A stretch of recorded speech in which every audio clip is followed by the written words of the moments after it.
Imagine plunging into a world where every shadow hides a monster, every gulp of water is toxic, and the slightest mistake would end your life in seconds. Welcome to the ancient ocean. You'd never survive. Picture this. You're diving into waters that are not only dark and ominous, but alive with predators far beyond anything your imagination could conjure. Here, every ripple signals the approach of something deadly. These waters are nothing like the peaceful seas we know today. They're teeming with monstrous creatures, hostile conditions, and an ecosystem that would destroy you before you even knew what hit you. This isn't the plot of a science fiction thriller or a horror movie. These were the oceans of Earth millions of years ago, during a time when survival meant being faster, stronger, and deadlier than everything else around you. Forget sharks and jellyfish. Those would have been the least of your worries in this alien aquatic hellscape. From monstrous predators with unbreakable jaws to suffocating environments that humans could never adapt to, the ancient ocean was a place where survival was simply impossible for us. Let's explore why. The creatures of these ancient waters weren't just dangerous. They were built like the ultimate survival machines. Their physical characteristics alone would make them impossible to face. In today's world, a massive white shark, measuring around 15 to 20 feet, is enough to terrify even the most seasoned divers. But in the ancient ocean, that would seem small. Take the mighty Dunkleosteus, for instance, which could grow over 30 feet long and weigh several tons. Its sheer size made it the undisputed king of its ecosystem. And it wasn't the only giant. Sea scorpions, like the Gecalopterus, reached lengths of up to 8 feet, towering over the average human. But it wasn't just the predator's size that made them terrifying.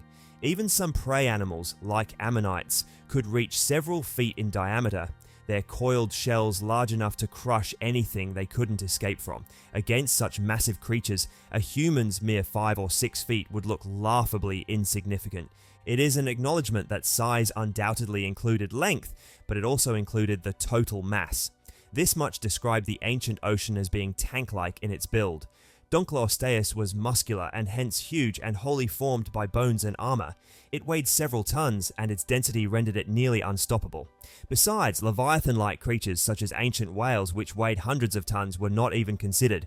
Compared to such species, obviously modern humans with lightweight skeletons and relatively less body mass would appear puny and could not even have competed physically in such an environment. Heaved into geography and the structures and modes of movement that tend to literally leave the rest to poverty, these evolved parts made room for bulks and plenty of hunting offshore. Now they have skeletons. Humans have very delicate bones compared to these strong, thick, and built ones that are built for bearing far greater pressures than most can imagine. For example, Dunkleosteus possessed a bony armored head so powerful that it could smash through even the hardest of shells with ease. Even smaller creatures like trilobites would have been encased in tough exoskeletons that served as armor and weapons.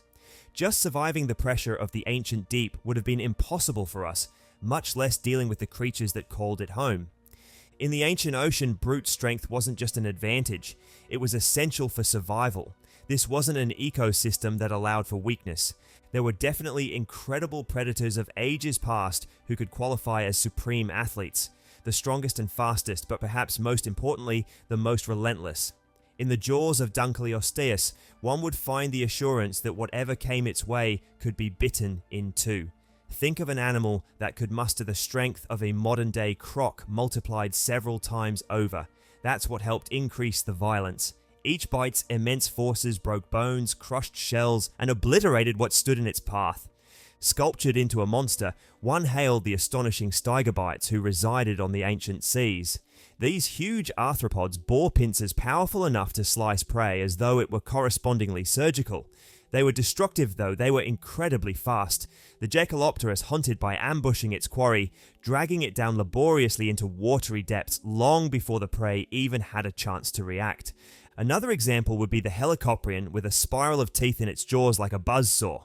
A creature is essentially shark-like. Its jaws move to cut through flesh and bone in one clean stroke, adding up to becoming one of the scariest killers of its time. Alone, the power couldn't have conquered the rarest, fiercest world. Strength was nothing, strength was durability. Armored were most of the ancient creatures, tough exoskeletons made of the denser bony plates of Dunkleosteus, whereas trilobites had tough exoskeletons. These were almost invulnerable. Even if a predator managed to touch them, it would have to get through layers of protection first. Human beings, on the contrary, possess soft skin and a very delicate skeletal system. Against these armored giants, we would be helpless, drawing on the analogy of trying to punch through steel with bare hands to know that such an exercise is as absurd as hitting any of these creatures with fists. Today, encountering either a shark or a jellyfish is often a terrifying event. In the ancient ocean, however, every encounter would entail life and death. Giant eurypterids were large and extreme hunters. They would grab prey with their pincers and drag it to the depths where it could not escape. Then, there were these ammonites, spiral-shelled animals that could crush or trap their enemies. One could, of course, swim with one of these monsters when the mightiest of tentacles would reach out and snare you. If you escape this predator, always lurking is another one waiting to take its place. Weapon was their skin. The skin of many ancient marine predators was like a weapon, long jagged scales or spines, designed to create great injury to anything that touched them. Dunkleosteus did not only have jaws but also sharp bony plates over its body, making it nearly untouchable.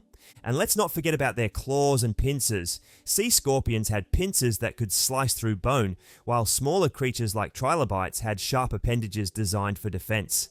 Even if you managed to avoid their jaws, their skin could still tear you apart. The ancient ocean wasn't just dangerous because of its inhabitants. It was a hostile environment in every possible way. From crushing pressures to toxic waters, humans would have had zero chance of survival. The waters will feature extreme temperature extremes. The coldest will plunge to the very depths of icy coldness and rise to the scalding hot reach of a hydrothermal vent in volcanic territory. Fluctuations in oxygen were so great that large parts of the sea could be entirely without oxygen. Conditions like these would force even submarines or diving equipment to surrender, making survival impossible. Well, diving into the mythical world of the ancient ocean was no doubt an eye-opener. Just think about how humans really never made plans for these waters. More terrifyingly, their beasts were so powerful, so resilient, and so deadly that nothing we had would stand a chance against these creatures. Next time you visit the ocean, try to get a positive reminder of how lucky you are, because millions of years ago, this was a world that simply would never seem to pay for the survival of us humans. Continuing from where we left off, surviving in the ancient ocean was not only about dodging terrifying predators or avoiding crushing depths, it was about the physical limitations of the very biology of ancient creatures that left human beings hopelessly outclassed. So let's continue further down the breakdown line of how it would have been a watery grave for us. First, before even pronouncing predator, we'll say oxygen.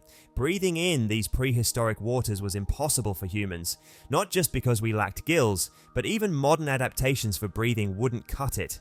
And though only judged against human capacity, the feats of even the greatest free divers and swimmers fail in comparison with those that became possible in such marine creations, having a long past history. To continue with the material description, human lungs, even if they were very effective for life on land, were not the ideal structures to cope with any of the necessities for extended underwater living. Proficient free divers have trained their probable limits of humans through long duration means to enhance their breathing capacity and use as much oxygen as possible with the minimum number of breaths tested under pressure. Even then though, it only adds up to a puddle in an ocean compared with a vast myriad of adaptations in nature. Take for instance the ichthyosaur, a marine reptile that lived during the Mesozoic period. The ichthyosaurs were astonishingly adapted creatures that lived beneath the water, shaping their breathing techniques, such as lung capacity, so that they could dive into the ocean and stay there without needing to come up for air.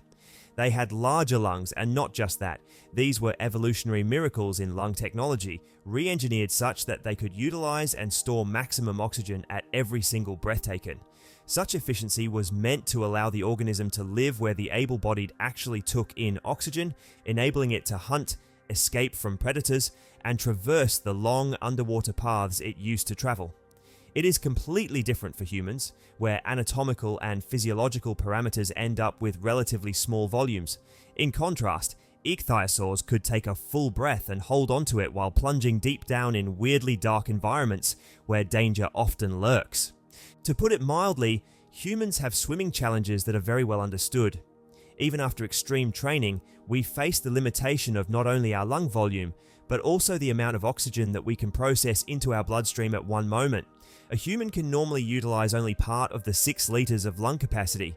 This value can be increased with conditioning for the professional freediver, but remains limited.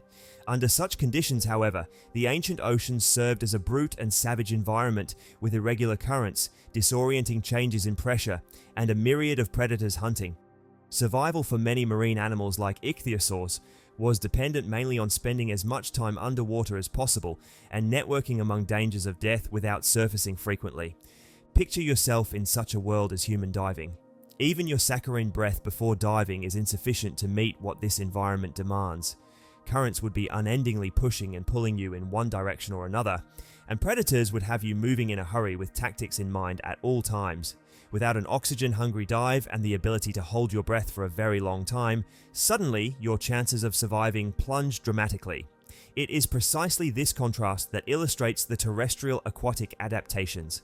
Marine creatures like the ichthyosaur indeed stand testimony to the diverse evolutionary solutions confronted by the environment.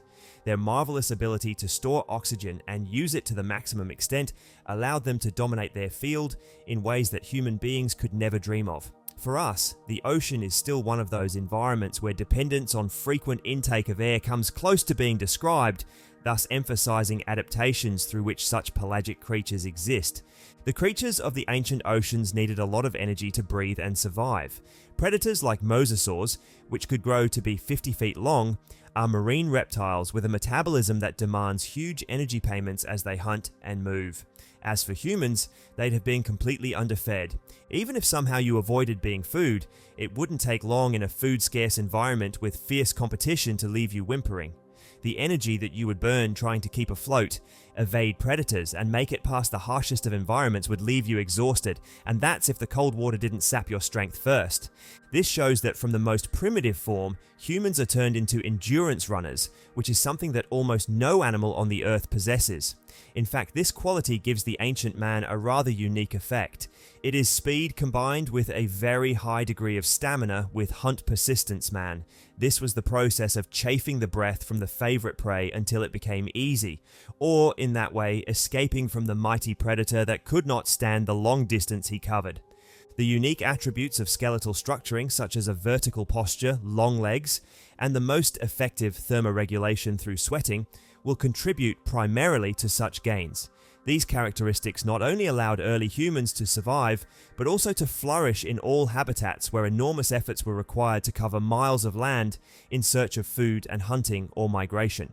However, that highly efficient evolutionary adaptation on land would become meaningless as the individual entered the ocean, which provided different problems and inhibitions. The ancient ocean, vast and unpredictable, rules a completely different form of societal bounds. Running distance or speed does not determine success here. Instead, it involves efficiency in moving powerfully through this alien medium. Water. With water providing resistance that is so much greater than that in air, techniques applicable on land are irrelevant and ineffective beneath the waves. Survival in this vast aquatic world lies in optimizing energy expenditure while navigating currents, avoiding predators, or pursuing prey. Speed bursts on land would mean life or food secured.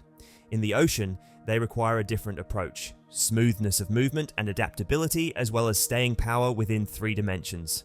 For creatures of the sea, mobility was an art form shaped by millions of years of evolution. Fish, for instance, evolved sleek, torpedo-shaped bodies to minimize drag, allowing them to glide effortlessly through the water. Marine mammals, such as dolphins and whales, took this a step further, developing powerful tails and flippers that could propel them vast distances with minimal energy. Even smaller organisms like jellyfish mastered the art of efficiency, using their pulsating bodies to move gracefully without wasting energy.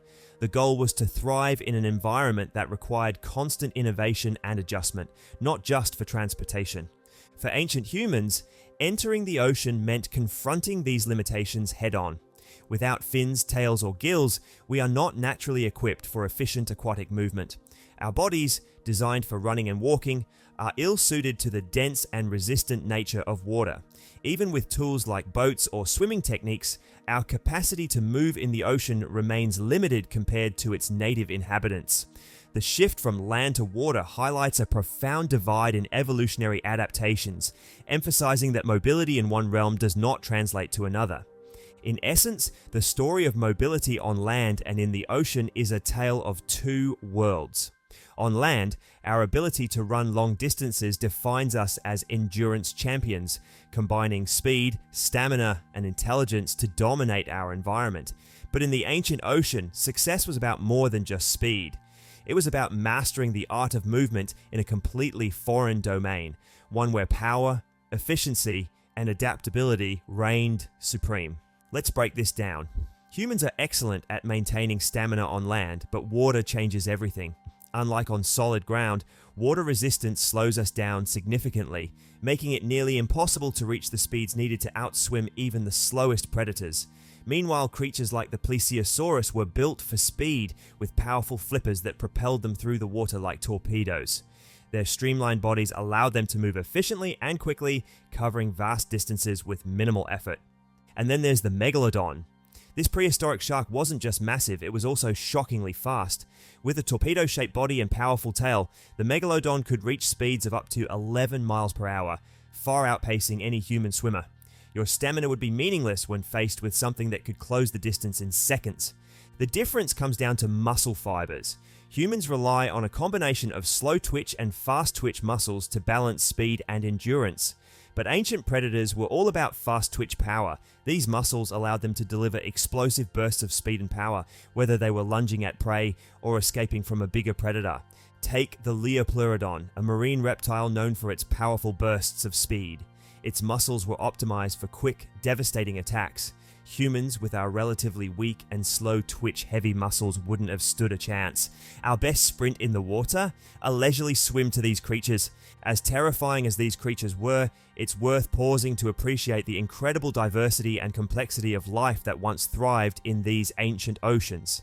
Today, conservation efforts focus on preserving the delicate balance of marine ecosystems, but can you imagine if some of these ancient creatures still existed? Organizations like the Marine Conservation Institute and Ocean Conservancy work tirelessly to protect endangered species. But how would they approach a world where Dunkleosteus or Mosasaurus were still roaming the seas? Would humans even dare to enter the water? While these ancient predators were apex hunters, their presence was crucial to maintaining the balance of their ecosystems. Every bite they took, every hunt they embarked on, played a role in shaping the marine world. Without them, the food chain would have collapsed. It's a chilling thought, but perhaps there's something humbling about acknowledging that humans wouldn't have been at the top of the food chain in these ancient oceans. Instead, we'd have been a small, insignificant part of a much larger and more dangerous system. Surviving the ancient ocean wasn't just unlikely, it was utterly impossible. From the crushing pressure and toxic environments to the sheer physical dominance of its inhabitants, every aspect of this alien world was designed to outclass humans at every turn. Imagine plunging into the water, surrounded by predators like the Mosasaurus, Leopleurodon, and Megalodon, all perfectly evolved for speed, power, and lethality. Your lungs would be your first betrayer, desperate for air while the icy cold sapped your strength. Your muscle fibers, optimized for endurance on land, would fail you in the water's relentless resistance. Even if you could move, your caloric needs would outstrip the available resources, leaving you weakened and vulnerable. But it wasn't just about predators. The environment itself was a death trap. The water chemistry of ancient oceans often leaned toward extremes: higher levels of carbon dioxide, low oxygen zones, and fluctuating salinity that could easily overwhelm a human body. The Devonian period, for instance, saw seas teeming with microbial life that could create toxic dead zones, suffocating anything unlucky enough to get trapped. And if the ecosystem didn't kill you, the temperatures would. Yet, for all its dangers, the ancient ocean was a masterpiece of evolution. Every creature, from the tiniest trilobite to the monstrous megalodon, played a role in a complex and interconnected web of life. Apex predators maintained the balance, while even the smallest organisms contributed to a thriving ecosystem. In many ways, this alien world forces us to reflect on our current oceans. The creatures that once roamed these waters are long gone, but the lessons they leave behind are clear. The oceans today, while not as hostile as their ancient predecessors, are still fragile ecosystems that demand our respect. From climate change to overfishing, modern humans pose an entirely new kind of threat to marine life. And perhaps that's the most humbling takeaway. In the ancient oceans, humans would have been nothing more than prey, struggling to survive in a world not built for us. Today we hold the power to protect or destroy the seas, a responsibility that should inspire awe and caution in equal measure. So, as you picture yourself in this deadly, ancient underwater world, let it serve as a reminder. The oceans have always been vast, powerful, and unforgiving. They've outlasted the greatest predators in history, and they'll outlast us too unless we learn to treat them with the respect they deserve. The ancient ocean wasn't just a place, it was a force of nature, and no matter how advanced we think we are, it reminds us of our smallness in the grand story of life on Earth. Would you dare take a plunge into these waters? Or is it better to leave their mysteries undisturbed, a chilling testament to the power of nature? So, as you marvel at the serene oceans we know today, take a moment to imagine the ancient waters that were once teeming with monsters beyond your wildest nightmares. A place where every breath, every movement, and every heartbeat would have been a desperate struggle to survive. It's a chilling reminder of how small and fragile we are compared to the sheer might of Earth's prehistoric past. These ancient oceans were a world where humans had no chance, no place, and no hope. Perhaps it's for the best that we only have fossils and scientific imagination to bring this terrifying underwater realm to life. And that, my friends, is why the ancient ocean is a world you'd never survive. What do you think? Could any modern technology even come close to protecting us in such an environment? Let us know your thoughts in the comments below, and don't forget to like, share, and subscribe for more deep dives into the incredible and sometimes horrifying history of our planet.